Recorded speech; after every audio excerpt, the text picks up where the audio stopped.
Hello everyone, welcome to my channel. I am Sumit Dhaya. Today we will discuss the second part of era of one party dominance. In first part we have already discussed the Congress dominance. In second part we will discuss the political parties.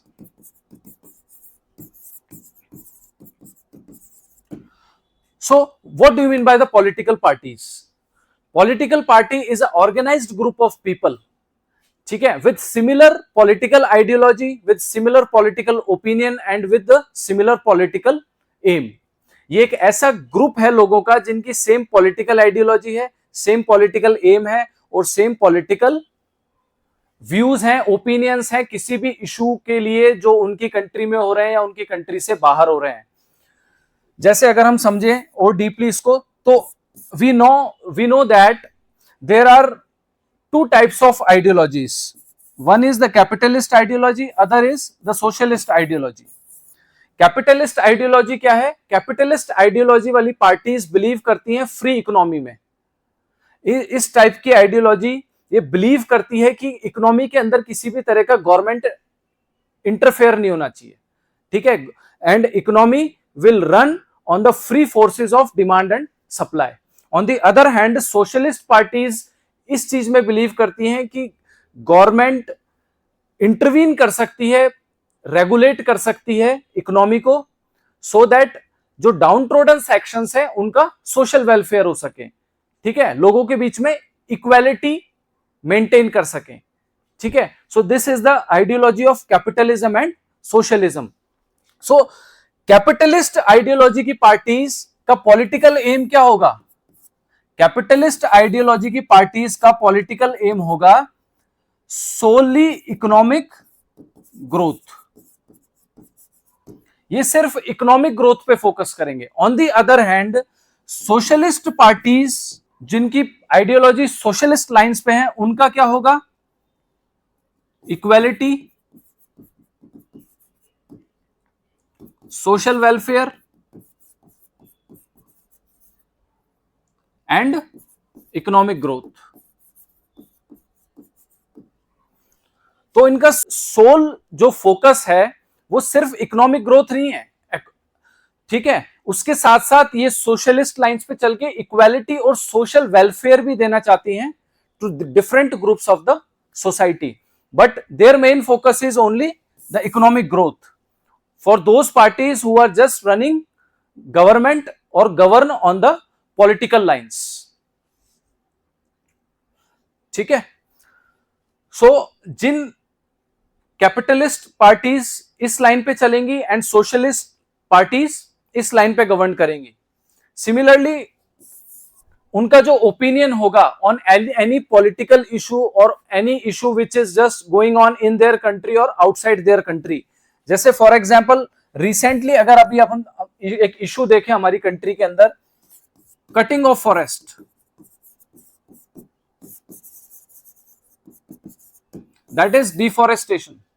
तो अगर हम deforestation की बात करें, recently southern states में अभी ये हैदराबाद में हुआ था, जिसकी वजह से वहां पे जो लोकल सोसाइटीज थी उनको डिस्प्लेस करा था.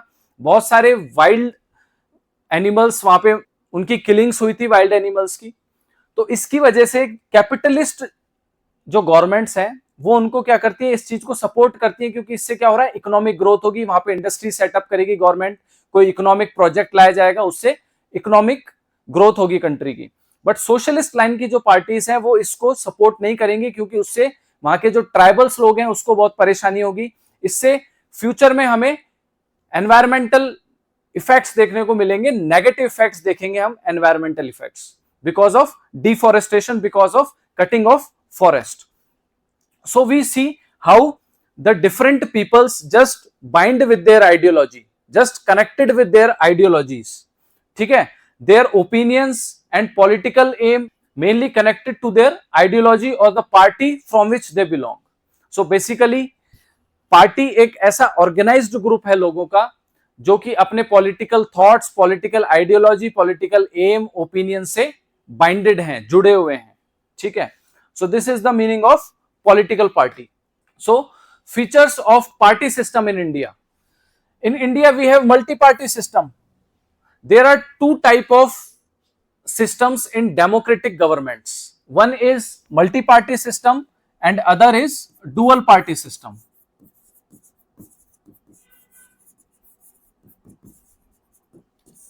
In dual party system, there are only two parties. The people have only two choice. Either they have to join party one or they have to join party two. जैसे for example in USA. In USA there are two parties, Republican Party and Democratic Party. ठीक है, तो लोगों के पास में दो ही choice है parties की. ये उन कंट्रीज में ज्यादा होता है जहां पे डाइवर्सिटी नहीं है, जहां पे बहुत कम डाइवर्सिटी है. ठीक है, जैसे यूएसए है, ब्रिटेन है, इनमें डुअल पार्टी सिस्टम है. But in countries like India where there is a lot of diversity at each and every level, we implemented the multi party system. इस सिस्टम में क्या होता है, वी हैव डिफरेंट पार्टीज, क्योंकि यहाँ पे बहुत सारे ग्रुप्स हैं, तो हर ग्रुप को ने अपनी एक अलग से पार्टी बना रखी है उनके इंटरेस्ट को रिप्रेजेंट करने के लिए. ठीक है, उनके इंटरेस्ट को प्रमोट करने के लिए. तो हमने यहाँ पे मल्टी पार्टी सिस्टम को अडॉप्ट करा इंडिया के अंदर. इसमें बहुत सारी पार्टीज हैं, more than 2 parties are there, hundreds of parties are there. If we just go deeply na, there are hundreds of party operating in the India at national and state level. Caste and communal based parties, ऐसी बहुत सारी parties हैं जिन्होंने अपनी party को caste based और communal basis पे बनाया है. जैसे for example the Samajwadi party, Bahujan Samajwadi party, ये दो ऐसी पार्टीज हैं यूपी की जो बेसिकली अपने कास्ट इंटरेस्ट को प्रमोट करती हैं. ठीक है, बहुजन समाजवादी पार्टी जैसे मेनली फॉर एससीज एंड एसटी पॉपुलेशन, वो एससी और एंड एसटी पॉपुलेशन के इंटरेस्ट को प्रोटेक्ट करती हैं. On the other hand AIMIM जो पार्टी है असुद्दीन ओवैसी की, वो प्रमोट करती है मुस्लिम इंटरेस्ट को. ठीक है, वो प्रोटेक्ट करती है मुस्लिम इंटरेस्ट को. So these are the parties basically based on caste and communal basis. Other is the fragmental opposition, क्योंकि हमारे यहाँ पे मल्टी पार्टी सिस्टम है, बहुत सारी पार्टीज हैं, तो जो अपोजिशन बनती है वो बहुत फ्रेगमेंटेड रहती है. क्योंकि कोई भी गवर्नमेंट आती है, अगर किसी भी एक पार्टी के इंटरेस्ट को फुलफिल करती है तो that party will join the ruling government. ठीक है, leading government, and that will make opposition the fragmented. ठीक है, इससे गवर्नमेंट को इजी हो जाता है गवर्न करने के लिए, अपनी गवर्नमेंट को लंबे टाइम तक या पूरे के पूरे टर्म को कंप्लीट करने के लिए जो मेन लीडिंग गवर्नमेंट है उसके लिए इजी हो जाता है अगर अपोजिशन आपकी फ्रेगमेंटेड होगी. और फ्रेगमेंटेड गवर्नमेंट का एक नेगेटिव पॉइंट ये है कि they are not able to oppose the policies of the government in a proper manner. ठीक है, उससे गवर्नमेंट को एक लूप होल्स या एक रूम मिल जाता है अपनी जो पॉलिसीज हैं उसको इंप्लीमेंट कराने के लिए. इवन ऐसी पॉलिसीज जो कि कॉन्स्टिट्यूशनल वैल्यूज के अगेंस्ट हैं. पर्सनैलिटी कल्ट, एक ही पर्सनैलिटी का डोमिनेंस होगा, एक ही पर्सनैलिटी का सेंटरिज्म होगा पार्टी के अंदर, और पूरी की पूरी पार्टी उसके चारों तरफ उसके इर्द गिर्द बनी रहेगी. पर्सनैलिटी डोमिनेंस होता है. ठीक है, ये है, this is the feature of party system in India, personality cult. And this is also connected with the multi party system, क्योंकि हर ग्रुप अपनी एक पार्टी बना लेता है और उसके अंदर एक पर्टिकुलर रिप्रेजेंटेटिव होता है और पूरी की पूरी पार्टी उसके चारों तरफ घूमती है. पूरी की पूरी जो इंटरेस्ट है उस पर्टिकुलर बंदे के चारों तरफ घूमते हैं. तो हर आदमी अपनी एक पॉलिटिकल पार्टी बना लेता है, उसके अंदर उसका पर्सनैलिटी कल्ट होता है, उसमें उसका पर्सनैलिटी डोमिनेंस होता है. And the other is political ideological confusion. Most of the times ऐसा देखा है कि हमने दो आइडियोलॉजीज पढ़ी हैं, एक एंड पे पढ़ी है हमने कैपिटलिज्म, दूसरे पे सोशलिज्म. कुछ एक पार्टीज ऐसी होती हैं जो कि सेंट्रल आइडियोलॉजी लेती हैं, जो कि मिक्स होती है सोशलिज्म और कम्युनिज्म का. इस तरह से पार्टीज इस तरह की आइडियोलॉजी इसलिए लेती हैं so that to confuse the voters, वो वोटर्स को कंफ्यूज कर सकें, वोटर्स कंफ्यूज हो जाए कि एक्चुअली आइडियोलॉजी क्या है और अल्टीमेटली वो वोट करें उस पार्टी को. कांग्रेस इस तरह की पार्टी है जिसकी जो आइडियोलॉजी है वो सेंट्रल आइडियोलॉजी है. ठीक है, Congress party govern the country on central ideology. एक तरफ कैपिटलिज्म की तरफ इंक्लाइंड रहती है, दूसरी तरफ लेफ्ट आइडियोलॉजी सोशलिज्म की तरफ इंक्लाइंड रहती है. That's why most of the times critics says that Congress is a party of ideological confusion. ठीक है, Congress is ideologically confused party. So these are the features of party system in India. So let's go through the various political parties. Socialist Party. This is the party formed in 1948. Before 1948, Congress socialist party एक group था with in the Congress. ये वो group था जो कि कांग्रेस की जो ideology थी, स्टार्टिंग से ही इंक्लिनेशन था उसका कैपिटलिस्ट लोगों की तरफ, बिजनेसमैन की तरफ, क्योंकि उसे ऐसा लगता था कि पार्टी को अगर सक्सेसफुल बनाना है, रन करना है, तो उसे बिजनेसमैन के सपोर्ट की जरूरत है, क्योंकि इकोनॉमिक रिसोर्सेज अल्टीमेटली कौन देगा? बिजनेसमैन ही देंगे. लेकिन उससे उसकी इस आइडियोलॉजी से पार्टी के अंदर एक ऐसा ग्रुप था जो खुश नहीं था. वो ये चाहता था कि प्योरली पार्टी सोशलिस्ट लाइन पे रन करे, सोशलिस्ट आइडियोलॉजी को फॉलो करे. तो इसलिए उस ग्रुप ने अपना एक अलग से कांग्रेस पार्टी के अंदर ही ग्रुप बना लिया, that is known as Congress socialist party. तो उस कांग्रेस सोशलिस्ट पार्टी ने जब 1948 में कांग्रेस ने ये कह दिया कि अब तुम सिंगल आइडियोलॉजी रख सकते, डुअल आइडियोलॉजी या कोई दूसरी आइडियोलॉजी का ग्रुप कांग्रेस के अंदर नहीं रह सकता, तो 1948 में they got separated and form there separate party, that is the socialist party. And they believed in the ideology of democratic socialism. So what do you mean by democratic socialism? So to understand the democratic socialism, we have to first understand the socialism. So when we talk about socialism, socialism is all about equality. Socialism is all about equal distribution of wealth.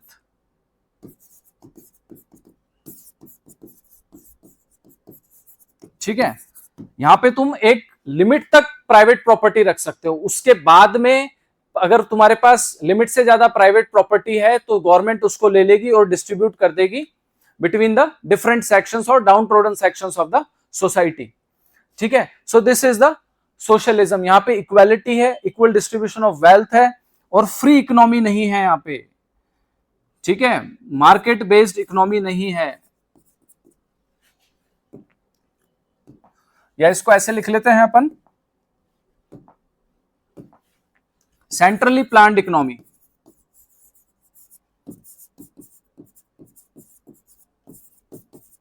So this is the socialism. And democratic socialism means these principles, these ideology have to achieved through the democratic means, not through the authoritarianism, not through the dictatorship. ये qualities, ये ideology हमें, principles हमें follow करने on the democratic lines.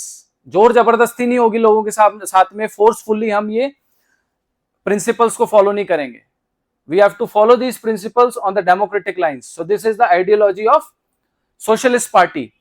हमें socialism पे चलना है through democracy, हमें सोशलिस्ट प्रिंसिपल्स को एनफोर्स कराना है through democratic means. So some prominent leaders are Jayaprakash Narayan, Achyut Patwardhan, Ashok Mehta, Acharya Narendra Dev, Ram Manohar Lohia, S M. Joshi. So these are the famous leaders of the socialist party. They believe कि India को अगर डेवलप होना है, प्रोग्रेस होना है, तो हमें सोशलिस्ट लाइन पे गवर्नमेंट को रन करना पड़ेगा. That will ultimately bring equality in the society, क्योंकि वी ऑलरेडी नो कि कंट्री के अंदर बहुत डाइवर्सिटी है, बहुत डिस्पैरिटीज हैं अलग अलग ग्रुप्स में. अगर हमें इक्वालिटी लानी है, उन सबको एक सेम प्लेटफॉर्म पे लाना है, उनको सबको सेम अपॉर्चुनिटी प्रोवाइड करवानी है, तो हमें सोशलिस्ट लाइन पे गवर्नमेंट को रन करना पड़ेगा. Many parties contemporary India like Samajwadi party, Rashtriya Janata Dal united basically originated from the socialist party only. इन सब की जो आइडियोलॉजी है वो बेसिकली किस पे बेस्ड है? सोशलिज्म पे बेस्ड है, सोशलिस्ट पार्टी पे बेस्ड है. इन सब पार्टीज का जो बेस है वो कहां है? सोशलिस्ट पार्टी में. और सोशलिस्ट पार्टी कहां से आई है? कांग्रेस सोशलिस्ट पार्टी, जो कि उस टाइम पे कांग्रेस का ही एक इंटरनल फैक्शन था, ग्रुप था. Next is the Communist Party of India. This is the very important party because in previous part studied that this party secured the second position after the Congress in 3 general elections, in the first 3 general elections, जो पहले 3 general elections हुए थे, इसमें second position continuously एक ही party ला रही थी, वो थी कम्युनिस्ट पार्टी ऑफ इंडिया, जो कि 1952 जनरल इलेक्शंस में, 1957 जनरल इलेक्शंस में एंड 1962 इलेक्शंस में सेकंड पोजीशन पे आई थी after the Congress. Continuously second position एक ही पार्टी ने ली थी, वो थी communist party of India. And this party is formed in 1924 after the Russian revolution of 1917। 17 में जो रशियन रिवॉल्यूशन हुई उसके बाद इस पार्टी को एग्जिस्टेंस में लाया, 1924 में एस्टेब्लिश करा कम्युनिस्ट पार्टी ऑफ इंडिया को after the Russian revolution of 1917। And this party actually formed on the lines of communism. So what do you mean by communism? Communism is basically the extreme form of socialism.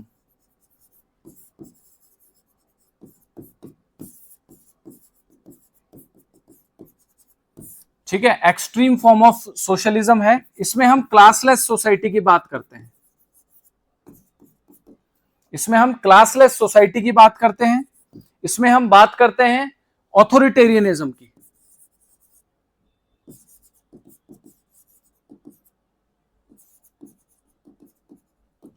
ठीक है, इसमें हम बात करते हैं authoritarianism की, इसमें हम बात करते हैं क्लासलेस सोसाइटी की। इसमें कोई कॉन्सेप्ट नहीं होता प्राइवेट प्रॉपर्टी का, no concept of private property.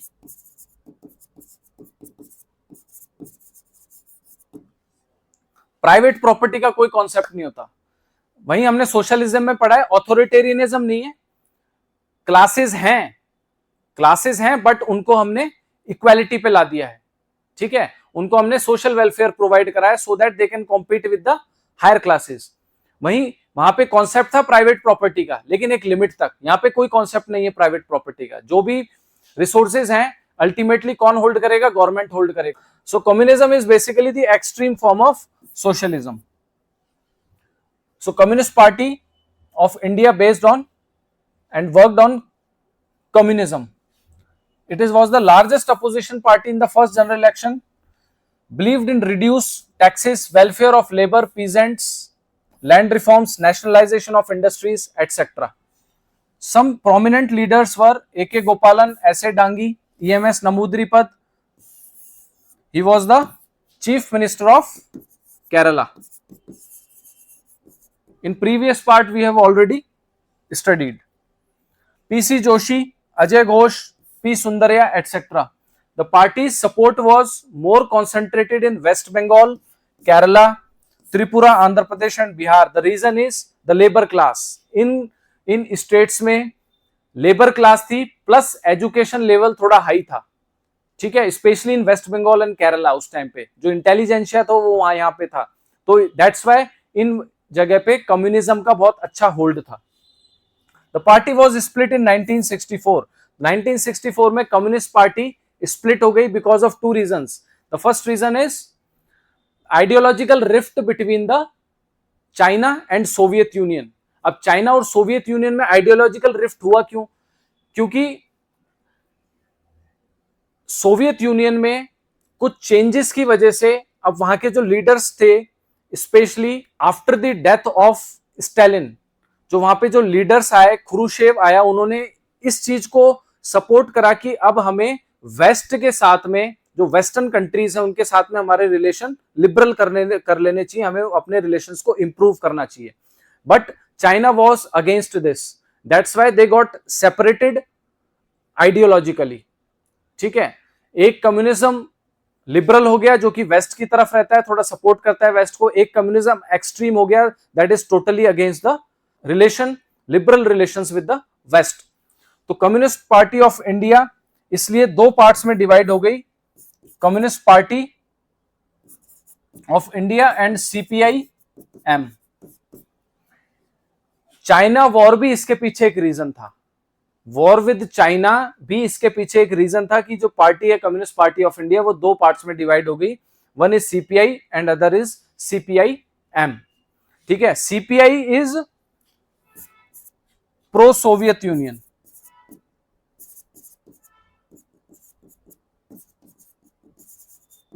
and CPIM is pro-China.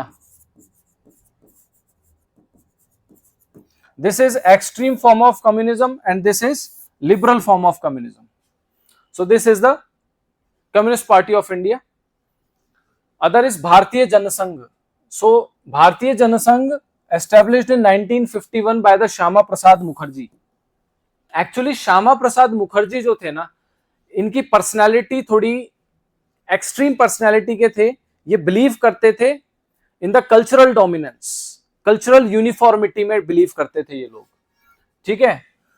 Other important leaders were Deendayal Upadhyay, Balraj Madhok, Shyama Prasad Mukherjee. ठीक है, हो ही चुकी है उसकी बात. And BJP traces its roots to the Bharatiya Jana Sangh. जो बीजेपी जो पार्टी है वो भारतीय जनसंघ से ही निकली है, उस तरह एक तरह से उसका ऑफशूट है. It emphasise the idea of one country, one culture and one nation. Basically they believe in uniformity, कि पूरे कंट्री के अंदर एक ही कल्चर होना चाहिए और हमारा एक ही नेशन होना चाहिए. Country could become modern progressive only on the basis of Indian culture and traditions. अगर ये बिलीव करते हैं कि हमारी कंट्री प्रोग्रेसिव मॉडर्न तभी होगी जब हम हमारे खुद के इंडियन कल्चर को प्रमोट करेंगे, इंडियन कल्चर के साथ में हम आगे प्रोग्रेस करेंगे, उसको फॉलो करेंगे. Reunion of India and Pakistan as Akhand Bharat. ये चाहते हैं कि पाकिस्तान को भी हम मिला के अपना एक वापस से जो पुराने टाइम में जो हमारा बाउंड्रीज थी वो बनाए, and they called it as Akhand Bharat. और ये चाहते हैं to replace English Hindi as the official language. चाहते हैं कि इंग्लिश को रिप्लेस कर दें और हिंदी को हम ऑफिशियल लैंग्वेज बना दें. India and oppose to the granting concession to the religious and cultural minorities. ये अगेंस्ट है किसी भी तरह की रिजर्वेशन के. कल्चरल माइनॉरिटीज को हम जो अलग से कंसेशन देते हैं ये उसके भी अगेंस्ट है. Developing nuclear weapons. They actually in favour of developing nuclear weapons for the military purpose. Industrial purpose के साथ साथ में ये उस चीज को सपोर्ट करते हैं कि हमें हमारे खुद की सेफ्टी के लिए, हमारी डोमिनेंस के लिए, बेयर मिनिमम डोमिनेंस के लिए वर्ल्ड में हमें हमारे खुद के न्यूक्लियर वेपन्स डेवलप करने हैं, so that we will able to protect ourself. Next is Swatantra Party. This party was formed in 1959. Main leaders were Rajgopalachari, K. Munshi, N.G. Ranga and Minnu Masani, and believed in the individual freedom and free private sector. They believed in basically the capitalism. According to them, the private sector should be free. There should be no intervention from the government in regulating the economy. Very critical of the state intervention, that is the intervention of the government and centralized planning, nationalization and the public sector. It was critical of the policy of non-alignment. जो हमने non alignment की जो policy implement करी थी, policy पे हम चले थे नॉन अलाइंड की, कि we should not align with the either with the West, either with the USA और यूएसएसआर. तो ये उसके टोटली अगेंस्ट हैं. ये सपोर्ट करते हैं अलाइनमेंट विद द यूएसए, की हमें यूएसए के साथ में मिलना चाहिए, उसकी आइडियोलॉजी को फॉलो करना चाहिए, उनके साथ में क्लोज रिलेशन रखने चाहिए. ठीक है. And maintaining friendly relation with the Soviet Union and advocated closer ties with the United State. तो बेसिकली इंक्लिनेशन इनका किस तरफ है? यूएसए की तरफ है. बेसिकली ये क्या चाहते हैं कि हम किस पे रन करें? कैपिटलिज्म लाइंस पे रन करें या कैपिटलिस्ट लाइंस पे रन करें. So thank you, that's it from my side. And notes of this PDF I will provide you on my Telegram channel, the link of which I will share you in my description box. Thank you.